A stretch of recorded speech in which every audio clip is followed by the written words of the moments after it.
इस्राएली प्रधानमंत्री Binyamin Netanyahu ने फिर कहा है कि जब तक हमास की सैन्य और प्रशासनिक क्षमताएं नष्ट नहीं हो जाती और सभी बंधक रिहा नहीं हो जाते, तब तक गजा में स्थायी संघर्ष विराम नहीं होगा।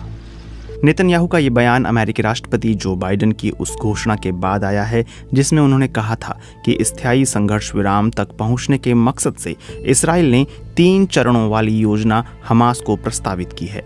वहीं हमास के एक वरिष्ठ नेता ने बीबीसी से कहा कि अगर इस्राएल तैयार है तो हमास भी इस समझौते पर आगे बढ़ेगा। बातचीत की ये खबरें ऐसे समय में आ रही हैं जब रफा में लड़ाई जारी है। बीते शुक्रवार को बाइडेन ने बताया कि इस्राएल की ओर से एक नया प्रस्ताव पेश किया गया है जो स्थायी संघर्ष विराम का रास्ता तैयार करेगा। इस प्रस्ताव के पहले चरण में पूर्ण संघर्ष विराम, घनी आबादी वाले इलाकों से इस्राएली सेना की वापसी और बंधकों और फलस्तीनी कैदियों की अदला बदली शामिल है। दूसरे चरण में बाकी बचे जिंदा बंधकों को वापस किया जाएगा, जिसमें पुरुष सैनिक भी शामिल होंगे। अंतिम चरण में घरों, स्कूलों और अस्पतालों को बनाने के लिए अमेरिका और अंतर्राष्ट्रीय मदद से एक विशाल पुनर्निर्माण योजना लागू होगी। हालांकि शनिवार को एक बयान में नेतन्याहू कार्यालय ने कहा कि युद्ध खत्म करने की इस्राएल की शर्त में कोई बदलाव नहीं आया है। वहीं कतर में मौजूद हमास के पॉलिटिकल ब्यूरो के सदस्य बासेम नईम ने कहा कि उनके संगठन ने इस योजना का स्वागत किया है, लेकिन अगला कदम इस्राएल पर निर्भर करता है। हमास गारंटी चाहता है कि सारे बंधक रिहा होने के बाद इस्राएली सेना गजा में वापस न लौटे और प्रस्ताव में ये पेशकश की गई है। हालांकि इस्राएल में इस प्रस्ताव का विरोध दिख रहा है।